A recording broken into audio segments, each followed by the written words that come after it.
I'm Gordon Baird. This is Fishtown Local.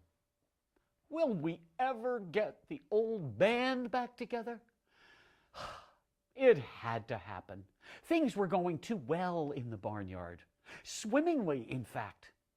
The five of them, they were getting along better than the Larry Bird Celtics, hanging out together almost all day, every day. Mr. Donkey, the spectacular friendly goat, Mr. Bo, two piggies of assorted sizes and sexes that at first glance, what seemed to be the oddball, a rooster with them, named Hazel. Some mornings I would come out and find Hazel standing in the small of Zack the donkey's back. It was right out of one of those National Geographic Wildlife specials. Zack seemed to really like it, but Hazel would mostly hang on to the ground, and she would hang around near the pack, especially the smaller pink little girl piggy, Iggy, who was his best friend. That would bring out the grumpy Hamlet, a black, older, larger, pot-bellied gentleman pig who would grudgingly crawl out of bed so as not to miss any action. The wonderful Bo, a goatly man's best friend, hovered always nearby, ready to inquire gently when the next poker game would begin, because that's what they most resembled, those venerable paintings of dogs all playing poker with green eye shades and well-worn expressions of world weariness.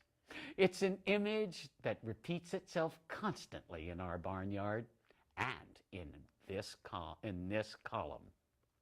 And they would hang, usually all morning in the sunlight, in a windbreak behind the barn. It was so charming to drive down the hill and catch them all there, as if you'd surprise them doing something illicit or taboo. One or the other would step away from the group when that happened, making you wonder what funny business they were up to. When the group wasn't conspiring back there and they were in the barnyard, Hazel would cover the group dynamic while also stalking the chicken flock along the edge of the big fenced cage. 5 ladies and a giant, gorgeous rooster.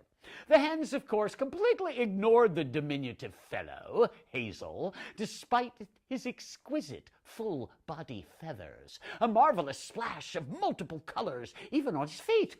But the other rooster, the guy, so to speak, would stay between Hazel and the girls all day long, wouldn't give him the opportunity to plead his case from his side of the fence. So he was miserable in a way, but free as a bird, as the expression goes. Plus, he got to hang out with the group of 5 all day long, an equal member. In fact, he was the linchpin of the group, as it turned out. But Hazel got cocky, if you don't mind me saying it, and he began flapping up into the low branches of the trees at night. We weren't there to see it after dark, so we didn't know of this rash, show-off behavior. We assumed he was still inside the animal house, where the whole group spent their communal nights.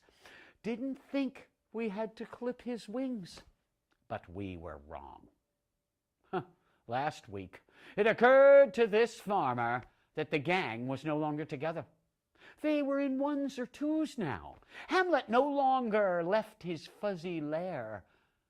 Bo would plaintively keen into the mid-morning sunshine as if he'd lost something, but he didn't know what. Iggy was very alarmed and kept pressing her nose to the fence. Where is he? The donkey just went about his business, no longer ready to hide the rest of them from the farmer around back. It wasn't that the whole gang even noticed he was gone. Farm animals never do. They just acted differently. We found his remains below tree branches over the barnyard's edge. A hawk or a raccoon had gotten him. The latter is more likely, because they just eat what's in the gullet and leave the entire body. Coyotes wouldn't have left what was left, which was almost everything, including his fabulous feathers. He got a family state funeral and was elected to our past pet Hall of Fame, which very few chickens have been named to. The farm animals are still their great individual selves. Nothing beats them one-on-one. Still the best group we've ever had collectively. But the club has temporarily suspended its operations. It's back to every mate for himself during the day. The conspiracy seems to be over. How could it not be? They lost their ringleader, their glue, their lookout. I've never met a chicken that would look you in the eye for as long as Hazel would do, or let you get as close as he did. So long, big guy. We'll miss you so. That's the really bad part of owning animals. Hopefully we'll find the fellow who can fill his furry shoes someday and get the old band back together. Arrivederci, Hazel.